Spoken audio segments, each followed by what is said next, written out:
बिस्मिल्लाहिर्रहमानिर्रहीम, अस्सलाम वालेकुम नाज़रीन।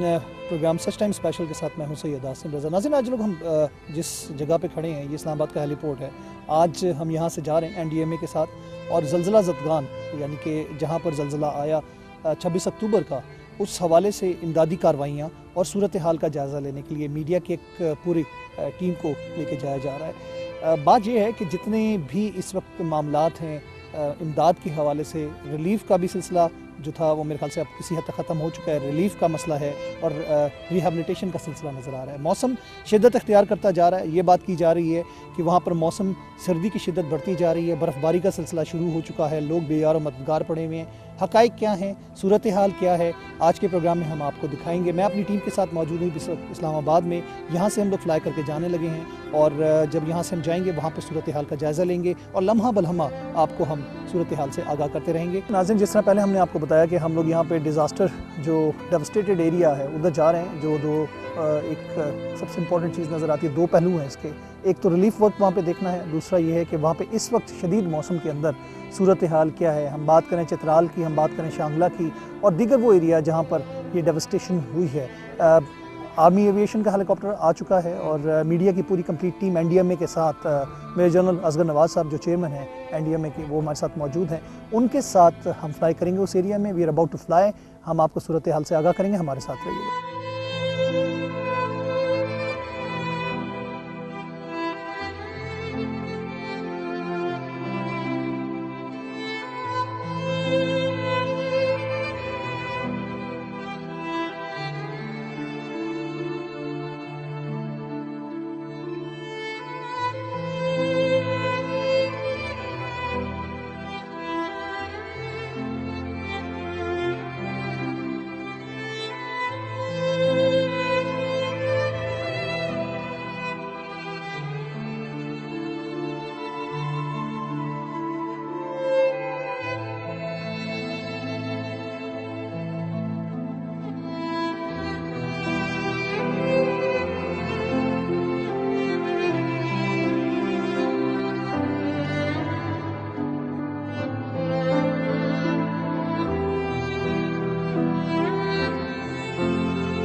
पॉपुलेशन का भी आप इसको अगर आप थोड़ा एनालाइज करें तो Swat is the largest population wise and then we have this lower Dir, Buner and upper Dir. Dir हमारा ज़्यादा है and Buner population wise. Next area wise अगर देखें तो Chitral is 49% of the Malakand division. Second पे हमारा आ जाता है अपर दीर एंड स्वात। अब अर्थक्वेक पे हम आते हैं। इस स्लाइड पे आपको ये थोड़ा सा एक क्लैरिटी मिलती है कि जो एपिसेंटर था 2005 अर्थक्वेक जो 8 अक्टूबर 2005 को आया, दैट वाज बदख्शां। तो उसका हुई 8.1 जो रेक्टर स्केल पे जो हमारा ये जो इस दफ़ा हुआ, तो वी प्लेस आवरसेल्व्स तकरीबन 150 से 300 किलोमीटर जो है फ्रॉम दैट एपिसेंटर जो इस दफ़ा हमारा। तो वही बेसिकली वही हमारा ये पॉइंट था जिससे अभी हम वी प्लेस आवरसेल्व्स। वो मैंने आपको बताया कि 197 से 187 हमने केसेस क्लियर हो गए हैं जिनको चेक्स भी तकसीम हो गए, जिसका अमाउंट 1116.6 मिलियन, तकरीबन 11 करोड़ जो है वो हमने डिस्पर्स कर दिए। इसी तरह अगर आप इंजर्ड का देखें तो ये सारे जो ब्रेकअप है इसमें करके हमने 389 चेक्स जो हैं आउट ऑफ 623 जो कि अभी वेरीफाई हो रहे हैं, क्योंकि इसमें कई लोग जो थे जो फर्स्ट मेडिकल एड लेके जिसको हल्की सी खराश भी आ गई थी, तो वो खराश के बाद उनको हमने वहाँ से फारिग किया। और अभी आज की जो RPO साहब हमारे साथ बैठे हैं, इनको हमने रिक्वेस्ट की कि आप चेक करें डिफरेंट हॉस्पिटल में। तो आज 10 लोग सिर्फ जो हैं जो अर्थक्वेक से पूरे मलकंड डिवीज़न में, तो आज की जो है वो 10 लोग अस्पताल में हैं और इनको हमने 39 मिलियन का जो है डिस्पर्स कर दिया। पहले हमारी पैकेज था उसको ऑलमोस्ट डबल किया। ये जो हमारे VVIPs के आने का ये हमें फ़ायदा हुआ कि जो पैकेज पहले 3 लाख मिलते थे डेड को, वो 6 लाख हो गए। ये आप देखें कि डेड को हमने 6 लाख रुपए डिस्पर्स किए जो सबको मिल गए हैं। 187 चेक्स डिस्पर्स्ड। 20,000 जो हैं टेंट्स आप वो करें, प्रपोज करें, क्योंकि अभी ये जो स्नो बाउंड एरियाज़ हैं वहाँ पे इनको हमें ज़रूरत पड़ेगी। तो वो अभी it is again in pipeline, लेकिन टर्पुलिन जो आ गई है, इस तरह की जो इनिशिएटिव NDMA ने लिए हैं, तो I think so now we would like कि कम हमें टेंट्स की ज़रूरत हो, but we have demanded 20,000 tents. Blankets इसी तरह 40 डबल किया, और इसी तरह मैट्स को भी हमने किया। ये रिड्रेसल हमने सारा रखा, हमने जिसने भी कंप्लेंट की उसको वी हैव रिस्पॉन्डेड। ये नहीं कि कोई अनहर्ड हमने उसको छोड़ा। Whosoever has complained we have registered, और उसका हमने एक पेज अपनी जो रेस्क्यू एक्टिविटी है उसमें हमने ज़रूर उसका वो रखा है, रिलीफ एक्टिविटी में।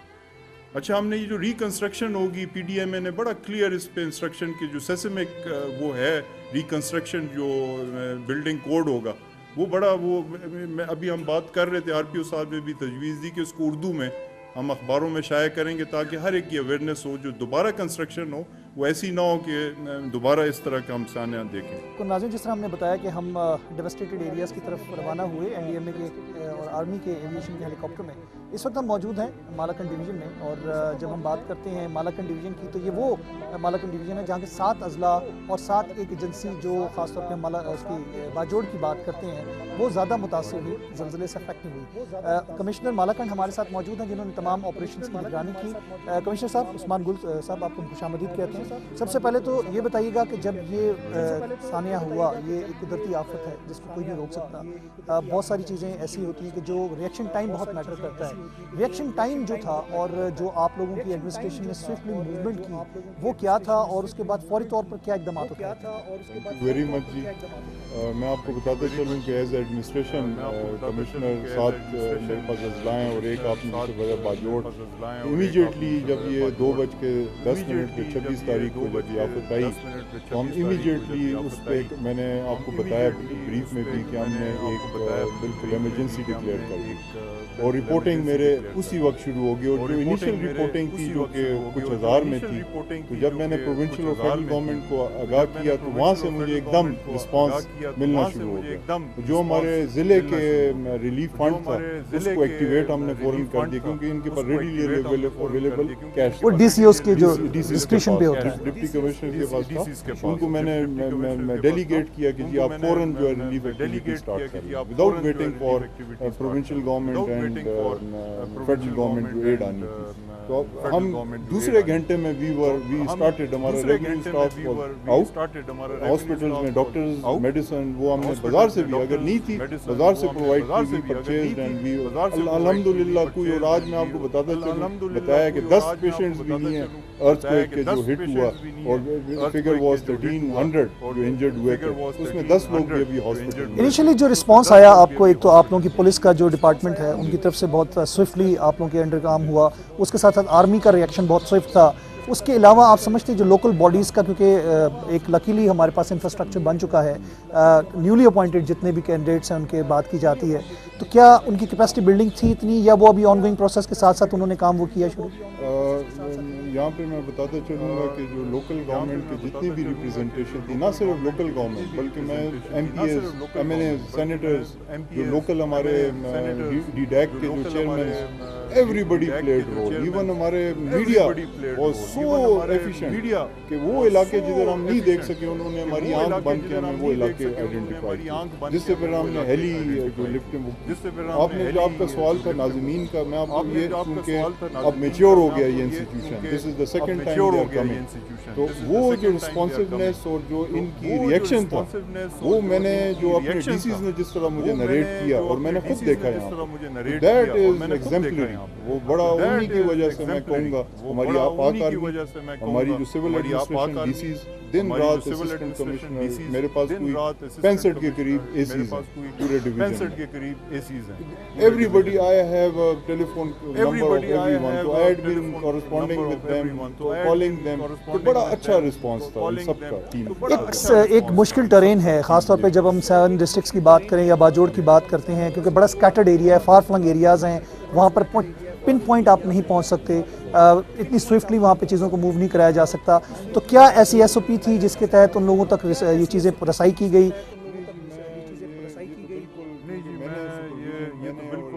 मैंने सुपरविजन मैंने और हमारे जो GOC 17 डे में आर्मी का जो जनरल नादिर हैं यहाँ पे, हमने खुद अपनी निगरानी में सारी एक्टिविटीज़ की, जितनी रिलीफ आइटम्स थे वो हमने पहुँचाए, जो पॉइंट्स हमने डिक्लेयर किए थे उस पर हुआ। कहीं पे ज़रूर कोताही हुई कि इनएक्सेसिबल था, शुरू में भी कुडंट, और वो जब मीडिया ने रिपोर्ट किया उन्होंने हमारी आंखें खोली कि इस एरिया में भी है, तो शांगला का, चित्राल का, शांगला में इस तरह का आया, चित्राल में इस तरह का आया।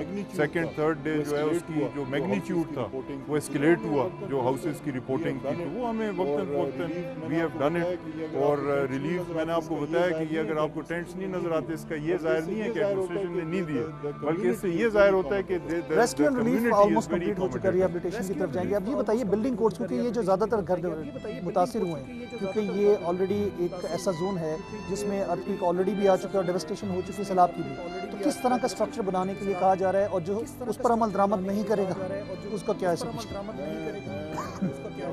मैं ये आपको बताता चलूँ कि वो सबसे इम्पोर्टेंट जो स्टेक होल्डर है वो इफेक्टिव है, और ये आपने अगर इसकी हिस्ट्री आप देखें तो ये वक्तन वक्तन different parts of the country hit होता रहा है।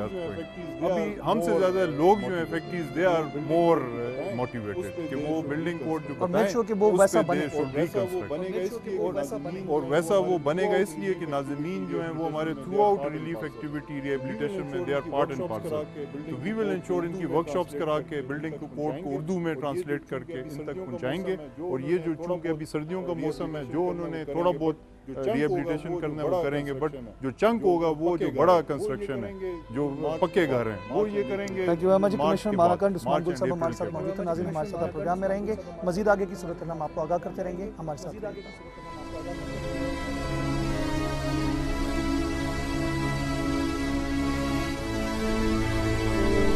नाज़रीन, हम इस वक्त तेमरकरा के ऊपर से फ्लाई करते हुए जा रहे हैं, और आप इस वक्त देख सकते हैं कि ये वो एरियाज़ हैं जिनके बारे में डेवस्टेशन की रिपोर्ट्स हैं, और जहां पर रिपोर्ट हुई थी, जहां पर इमदादी कार्रवाइयाँ की गई, जहां पर रिलीफ का काम किया गया, रिहेबिलिटेशन की तरफ जाएंगे। लेकिन बज़ाहिर अगर आप एरियल व्यू से देखेंगे तो ज़लज़ले के हवाले से कुछ ज़्यादा आपको कोई ख़ास डेवस्टेशन नज़र नहीं आती, बल्कि अगर आप देखें तो ये तमाम इंफ्रास्ट्रक्चर जो है इंटैक्ट नज़र आता है। आपके मवासलात का निज़ाम अगर आप तो सामने देखें तो यहाँ पे आपको सड़कें और पुल जो हैं वो भी अपनी जगह पे कायम दायम नज़र आते हैं। जहाँ तक इन इलाकों तक रसाई की बात है, तो जहाँ तक ग्राउंड रूट्स के साथ सप्लाईज थी वो पहुँचाई गई हैं। वहाँ पर हेलीज़ की सर्विसेज भी ली गई हैं, पाकिस्तान आर्मी के हेलीज़, और उसके अलावा यहाँ पे मेडिकल टीम्स, और जिस तरह हमारे कमिश्नर मालाकंड ने भी थोड़ा सा हमें ब्रीफ किया, इन इलाकों को रेस्क्यू एंड रिलीफ का काम कंप्लीट कर चुके हैं। इस वक्त भी हम ये देख रहे हैं कि ये तेमरकला का इलाका है, और जिस एरिया में कहा जा रहा है कि डेवस्टेशन हुई है उसके ऊपर से हम फ्लाई कर रहे हैं। जी नाज़रीन, अब हम जिस इलाके से फ्लाई करके गुजर रहे हैं ये दीर का इलाका है, और दीर के ऊपर अगर हम देखें तो इस वक्त हमें जो नीचे इंफ्रास्ट्रक्चर और नीचे जो डेवस्टेशन के हवाले से बात की जाती है वो क्लियरली वो चीज़ तो हम नहीं देख सकते, लेकिन यहाँ की आबादी और यहाँ का एरियल व्यू एक्सक्लूसिव हम आपको दिखा रहे हैं। ये वो एरिया है जहाँ पर यहाँ पे भी रिपोर्ट किया गया था दीर के हवाले से कि अपर दीर और दीर के हवाले से कि यहाँ पर भी डेवस्टेशन हुई है अर्थक्वेक के हवाले से। 26 अक्टूबर का जो जलजला आया उसके बाद यहाँ पे भी रिलीफ और रेस्क्यू ऑपरेशंस किए गए। बहुत खूबसूरत ये व्यू है अगर हम देखें, लेकिन साथ साथ जो आफत और क़यामत इन लोगों पे यहाँ पे गुजरी, लेकिन अल्हम्दुलिल्लाह अल्लाह का शुक्र है कि उस लिहाज से जिस मैग्नीट्यूड का ये जलजला था उतनी तबाही देखने में और इंफ्रास्ट्रक्चर की यहाँ पर नहीं नज़र आ रही।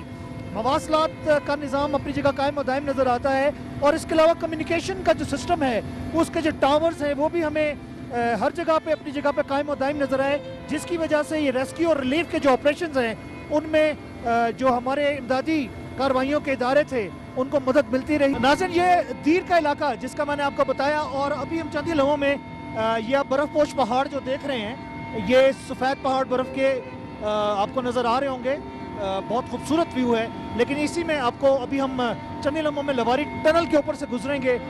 रेस्क्यू के हवाले से और रिलीफ के हवाले से जब काम की बात की जाती है, वहाँ पे मवासलात के निज़ाम को भी बहाल रखने के लिए हमारे आर्मी के जवानों ने, हमारे इदारों ने, हमारी आर्म फोर्सेस ने बहुत अहम काम किया।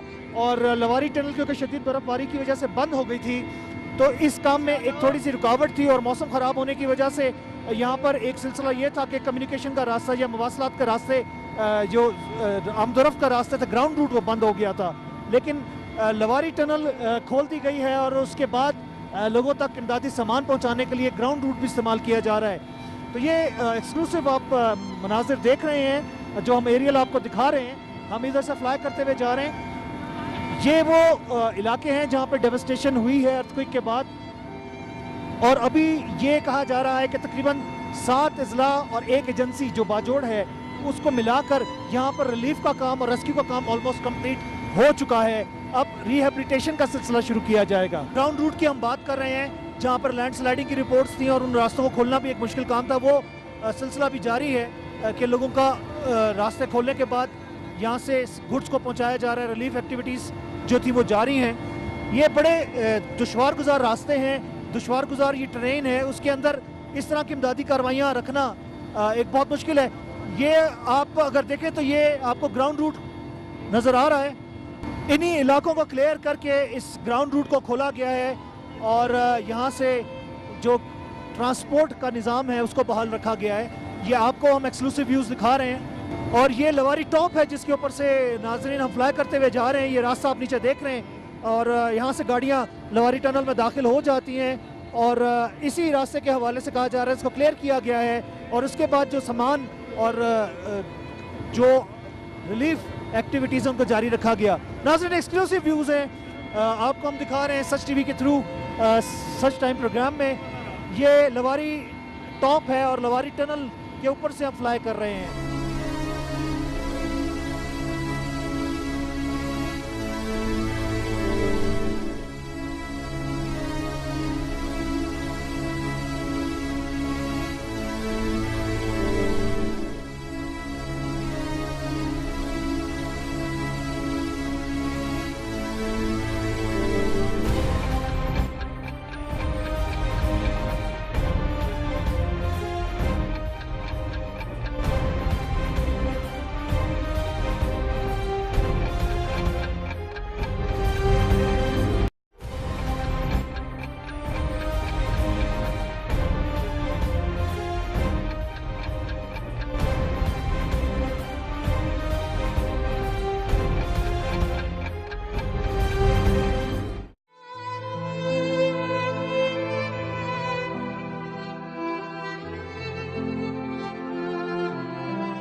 जी नाज़रीन, हम लोग इस वक्त चित्राल एयरबेस या एयरपोर्ट जो है उधर पहुंच चुके हैं और इस वक्त हम एक कॉन्वॉय की सूरत में चित्राल दाखिल हो रहे हैं। यहाँ पर हमने उन एरियाज़ पे भी जाना है जहाँ पर डेवस्टेशन रिपोर्टेड है और जहाँ पर रिलीफ एंड रेस्क्यू का काम किया गया है।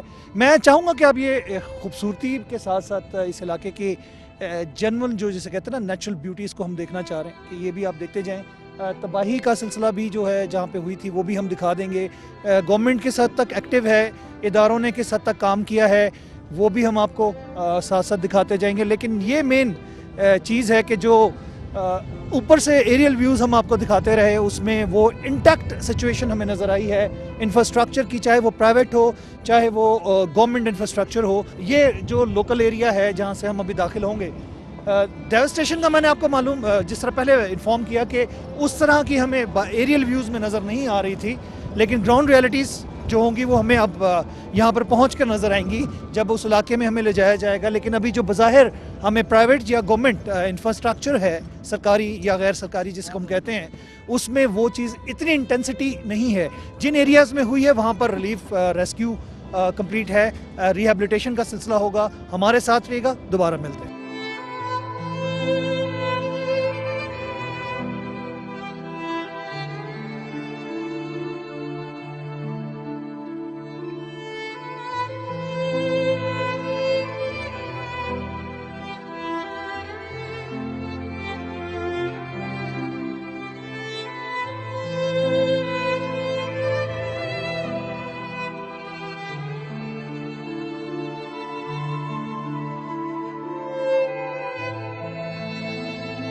जी नाज़रीन, हम मौजूद हैं इस वक्त चित्राल में और चेयरमैन एनडीए में रीजनल असगर नवाज साहब हमारे साथ मौजूद हैं। जो बात हम अपने प्रोग्राम्स में करते रहे और फार फ्लंग एरियाज़ और डेवस्टेशन की जो एक डेवस्टी थी, उसकी बात हमने जो की थी कि बज़ाहिर जो रिपोर्ट किया जाता है वैसा होता भी नहीं है। कई जगहों पे, किसी जगह पे ज़रूर ऐसा हो सकता है कि फार फ्लंग एरियाज़ तक ना पहुँच पाया गया हो टाइमली, लेकिन उसमें हालात, मौसम और रास्तों का भी मसला होता है। जल साहब, मैं सवाल ये करना चाह रहा हूँ कि जिस तरह अभी हम एरियल व्यू भी देखते आए और डेवस्टेशन की जो इंटेंसिटी थी वो डेफिनेटली बहुत ज़्यादा थी, लेकिन उस तरह अल्लाह ने हमारा नुकसान नहीं किया जिस तरह 2005 का हुआ था।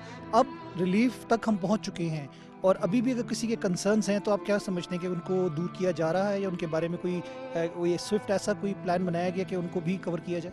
जी देखिए, कंसर्न्स लोगों के रहेंगे। लोग इस वक्त एक आफत की जद में हैं और एक मुसीबत का टाइम उनके ऊपर आया हुआ है, उनके घर गिरे हैं, वो अफेक्ट हुए हैं।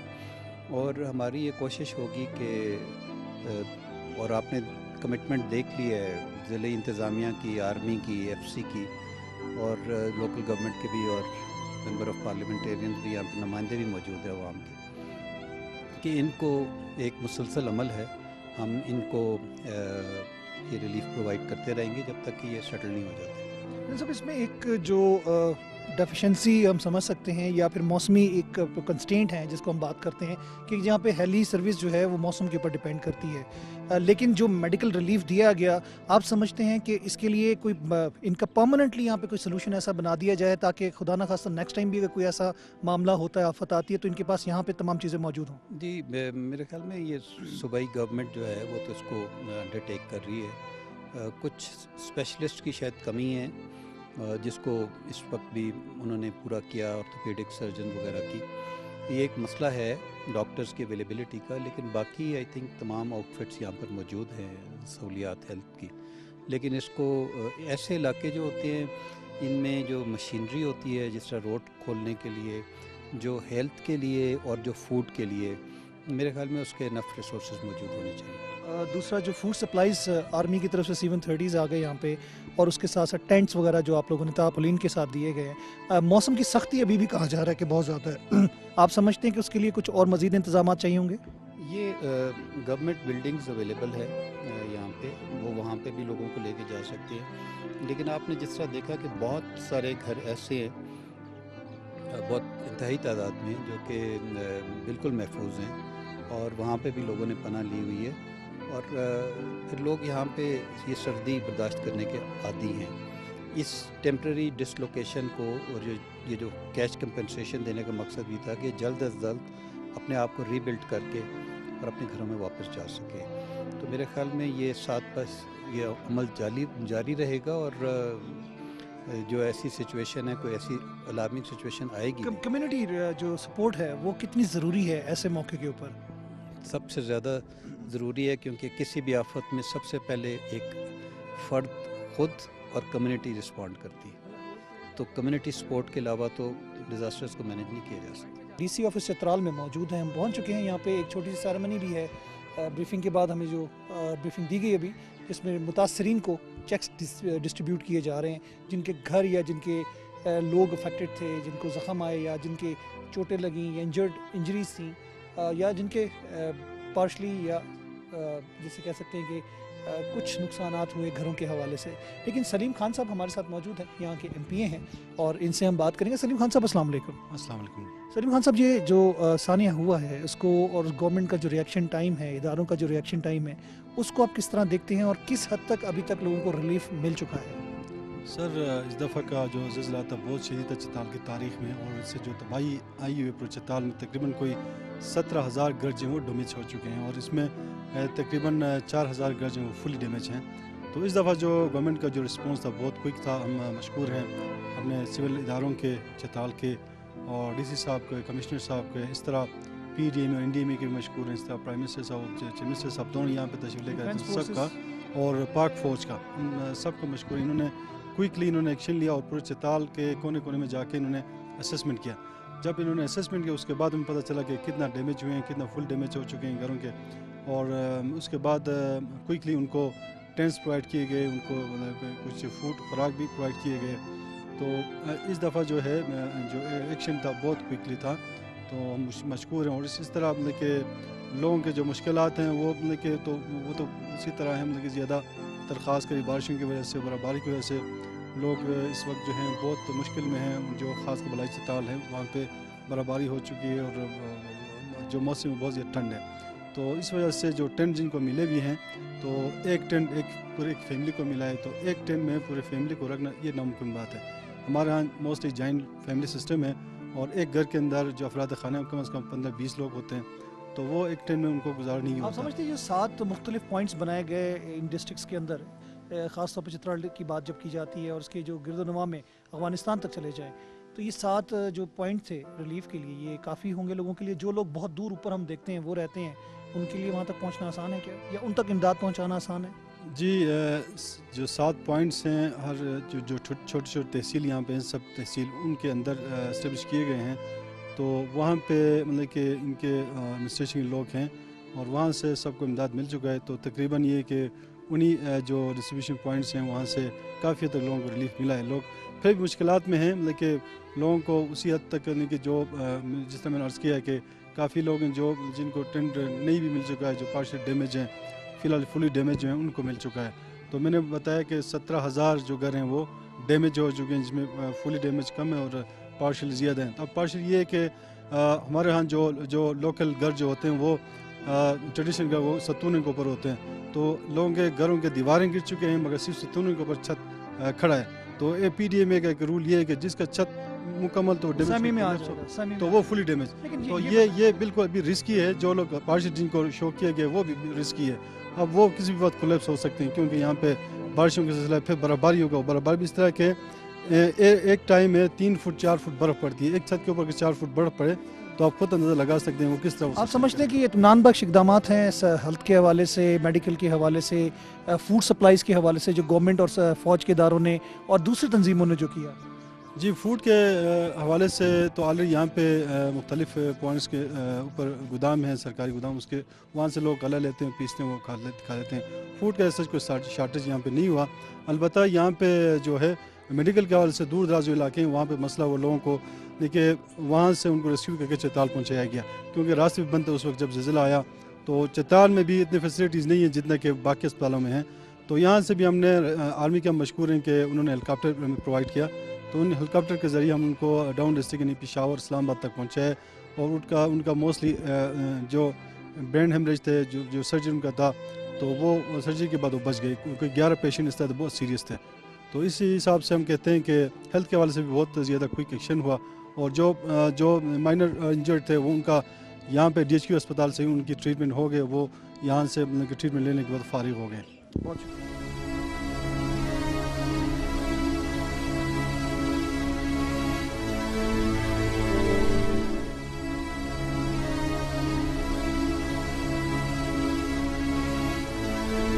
नाज़रीन, हम लोग इस वक्त जगूर के एरिया में मौजूद हैं। चित्राल के साथ एक सबब एरिया है जहाँ पर डेफिस्टेशन हुई है, लोगों के घर जो गिरे हैं। यहाँ पे एक चीज़ बड़ी इंटरेस्टिंग, जो हम अपने प्रोग्राम्स में स्टूडियोज़ में बैठ के बात करना बहुत आसान है, लेकिन यहाँ का अगर थोड़ा सा डायनामिक्स को देखा जाए, जिस लेवल की कंस्ट्रक्शन मटेरियल को इस्तेमाल किया जाता है यहाँ पे, जो कंस्ट्रक्शन हुई है उसको देखा जाए, तो जो हम बात करें बार बार कि जो बहुत ज़्यादा इंफ्रास्ट्रक्चर जो था वो हमें इंटैक्ट नज़र आया। उसकी वजह ये थी कि जो कंक्रीट या सीमेंटेड घर हैं उनमें मसाइल नहीं है इतने, लेकिन मसाइल जहाँ पे आए वहाँ पे ये जो मटेरियल आप देख रहे हैं, ये जो इस्तेमाल हुआ है पत्थरों वाला, ये बगैर किसी सपोर्टिंग मटेरियल के, इसमें इस वक्त तो सीमेंट या और कोई चीज़ इस्तेमाल की जा रही है सपोर्ट के लिए, या मट्टी को इस्तेमाल किया जा रहा है। यही वो चीज़ें हैं जो कि जब ज़लज़ला या ऐसी आफात आती हैं इसमें सबसे ज़्यादा नुकसान पहुँचाती हैं, और यही इंफ्रास्ट्रक्चर गिरता हुआ नज़र आता है। ये सराउंडिंग में भी आपको नज़र आएगा जो घर गिरे हुए हैं, जहाँ पे इमदाद दे दी गई है और ये लोग अपने घरों को दोबारा तामीर कर रहे हैं। आप यहाँ के रहने वाले हैं? हाँ सर। ये कितना नुकसान हुआ है अंदाज़न आप लोगों का यहाँ पे? ये इधर जो घर थे ना सर,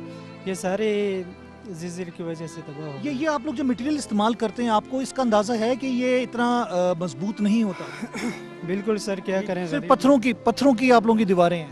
हाँ सर, इधर इस तरह के ईंट से जो बनाते हैं, बाद में बर्फ़बारी की वजह से, बर्फ़ ज़्यादा होने की वजह से वो गिर जाते हैं, ये थोड़ा सख्त होता है इसलिए। अच्छा, कितना नुकसान हुआ है आपका? कुछ कैजुअल्टीज़ और उसके अलावा इमदाद कैसे पहुंची आपको? बिल्कुल ठीक ठाक, हुकूमत की तरफ से इमदाद बिल्कुल पहुंच गई है सर, लोगों को दे रहे जो हैं। मकान बनाने का, तामीर करने का दोबारा पैसा मिल गया?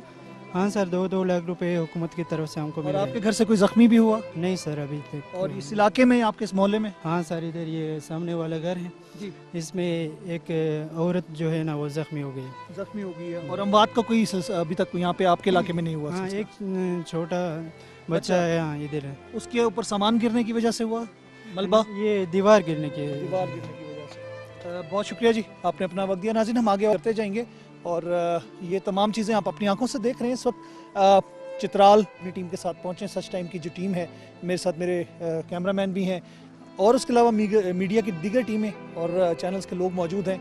एनडीएमए के चेयरमैन भी यहाँ पे मौजूद हैं, लोकल एडमिनिस्ट्रेशन भी यहाँ पे मौजूद है।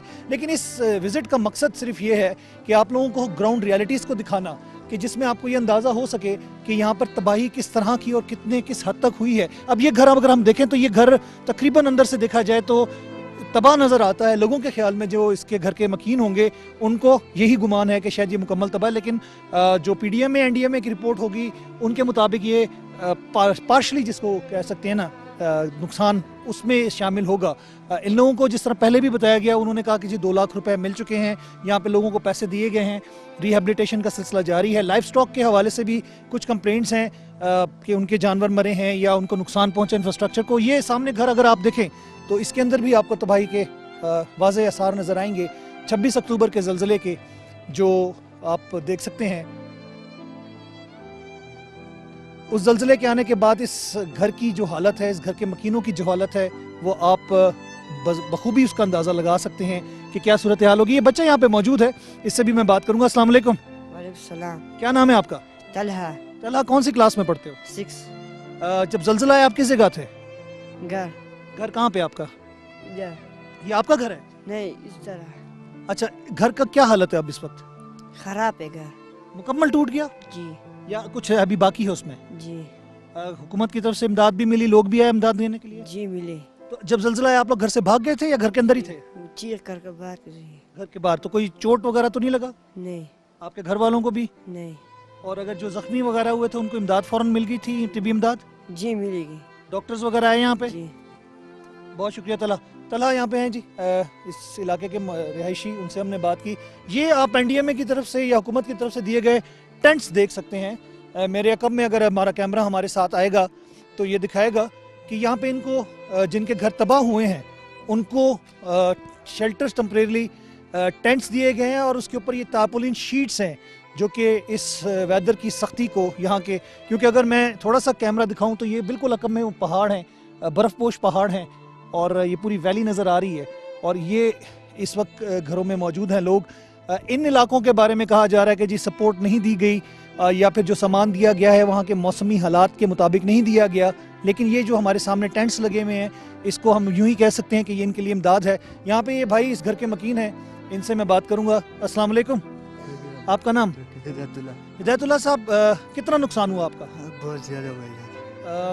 मुकम्मल तबाह हुआ है घर या भी बच गया कुछ? हाँ, मुकम्मल तबाह हो गया। जख्मी तो नहीं हुआ घर में से? में कुछ भी नहीं है। ये टेंट आपको कब मिला? ये बस 26 तारीख को ये मिल गया। 26 तारीख को ही मिल गया था? उसके अलावा अद्वियात, खुराक, ये तमाम चीज़ें आपको मिली? मिल गया, हाँ जी। और जो घर का नुकसान हुआ उसके पैसे हुकूमत की तरफ नहीं, से? कुछ भी नहीं मिला है अभी तक। अभी तक नहीं मिला। आपके चेक्स अभी रहते हैं? हाँ। अभी वो जो तहकीक करने के लिए टीम आई थी आपके पास? नहीं, इधर कोई नहीं आया था।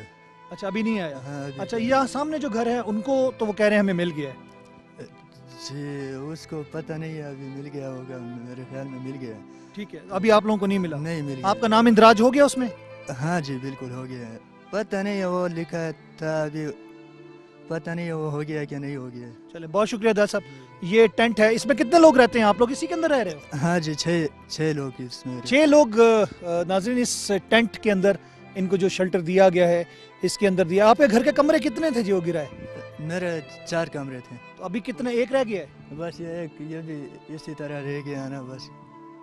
अच्छा, अभी बाकी जो कंस्ट्रक्शन है वो कब से शुरू करोगे दोबारा? इंशाल्लाह अभी करेंगे बस। मौसम सख्त हो गया तो फिर? मौसम सख्त हो गया तो फिर इसी तरह गुजारा करेंगे। बहुत शुक्रिया, बहुत शुक्रिया जी। इस इलाके में वो कहते हैं जी हम गरीब लोग हैं, हम इसके ज़्यादा अफोर्ड नहीं कर सकते। सिर्फ ये यहाँ के पहाड़ी चपटे पत्थर हैं जो कि मिट्टी या गारे के साथ जोड़ के दीवारें बनाई जाती हैं और यही इनका मस्कन होता है। ये मेरी बैक साइड पे जो आप अगर देखें सामने, इस घर की खिड़कियां, दरवाजे, वो शहतीर जिनके ऊपर छतें बनाई जाती हैं, जो मलबे की सूरत में लोगों के ऊपर गिरी, जिससे यहाँ पे जानी व माली नुकसान भी हुआ, ये वो छतें हैं, ये वो सामान है, ये वो पिलर्स हैं जो इस घर की कंस्ट्रक्शन के लिए, जिस मेयार की कंस्ट्रक्शन यहाँ पे होती है उसका आपको अंदाज़ा हो जाए। और 8.1 मैग्नीट्यूड का जब ज़लज़ला आए तो उसके बाद किस तरह की तबाही होगी, ये हमारे सामने मनाजिर हैं। जगोर गांव है चित्राल का।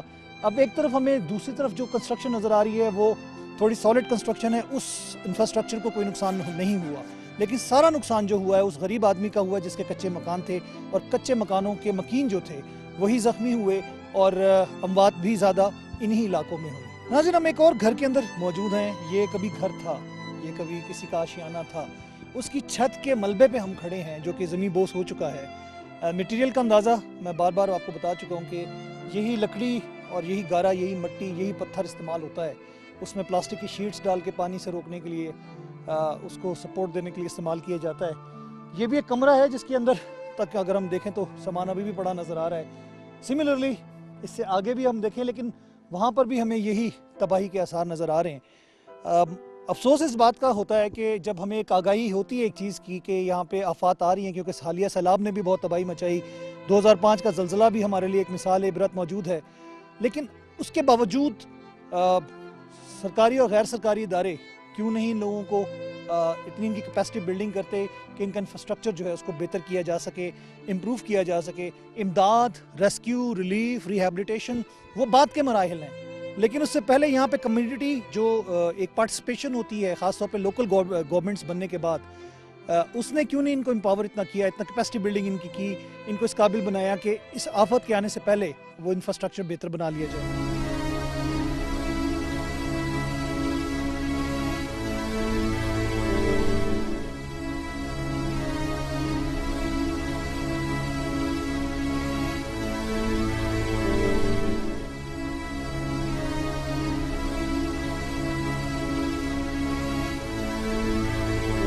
हम इस वक्त इस्लामाबाद की तरफ वापसी के लिए रवा दवा हैं, और जो प्रोग्राम चित्राल में हमने किया आपके लिए इमदादी कार्रवाइयों के हवाले से और तबाही जो ज़लज़ले से हुई है उससे आगाही के लिए कि किस हद तक काम हो चुका है, किस हद तक काम हो रहा है और किस हद तक होने वाला है। इस वक्त ये बात तो तयशुदा है कि रेस्क्यू और रिलीफ ऑलमोस्ट ख़त्म हो चुके हैं, लेकिन इस वक्त रिहैबिलिटेशन की तरफ जाने का सिलसिला शुरू किया जा रहा है। इसमें एक सवाल बहुत इम्पॉर्टेंट है कि जो लोग ये कंप्लेंट करते हैं कि हमारे पास इमदाद नहीं पहुंच रही, या वो फार फ्लंग एरियाज़ को ऐसे पहाड़ी इलाकों पे है, दूर दराज इलाकों में है, तो उनसे गुजारिश ये है कि वो जो 7 पॉइंट्स बनाए गए हैं मालाकंड के हवाले से, और चित्राल को भी अगर हम देखें तो उन्होंने जो पॉइंट्स बनाए डिस्ट्रीब्यूशन, उनको फोकस किया जाए, उधर तक पहुँचने की कोशिश की जाए। और इस वक्त मौसम शदीद सर्द होने वाला है क्योंकि बर्फ़बारी का सिलसिला शुरू हो चुका है, बारिशें भी हैं, और तकरीबन जितना भी ज़मीनी राब्ता था, ग्राउंड रूट जो था उसको बहाल कर दिया गया है। सबसे इम्पॉर्टेंट चीज़ लवारी टनल जो है उसको खोल दिया गया है। हालांकि हमने आपको रास्ते में उसके ऊपर से गुजरते हुए दिखाया भी कि किस हद तक बर्फ़बारी हो चुकी है, लेकिन ये हमारे पाक अफवाज के, FWO के और NHA के जो लोग हैं उन लोगों की मेहनत है, पाक आर्मी की, उसके अलावा हमारे सिविल इदारे जो इस तमाम चीज़ों में हाथ बटा के इस काम को मुमकिन बना रहे हैं कि सर्दियों की और बर्फ़बारी की आमद से पहले या हैवी स्नोफॉल से पहले ये तमाम काम हो जाना चाहिए। नवंबर के अख्ताम तक कोशिश की जा रही है कि तमाम रिहैबिलिटेशन भी कंप्लीट हो जाए, जिन्हों के घर गिर चुके हैं वो अपना घर तामीर कर लें, इसीलिए उनको रकूम भी तकसीम कर दी गई हैं, और जो रह गए उनको बहुत जल्द इसी नवंबर के महीने के अंदर मिल जाएंगी। आज के प्रोग्राम का मकसद आपको ग्राउंड रियलिटीज़ दिखाना था। आज के प्रोग्राम में हमने आपको कोशिश की कि किसी हद तक उन इलाकों में जाएं, ख़ासतौर पर चित्राल जिसके बारे में कहा जा रहा है, जितना हम कर सकते थे आपको दिखाया। प्रोग्राम का वक्त ख़त्म हुआ चाहता है। सैयद आसिम रज़ा को कैमरामैन अली रज़ा के साथ इजाज़त दीजिए। अल्लाह ने के बाद।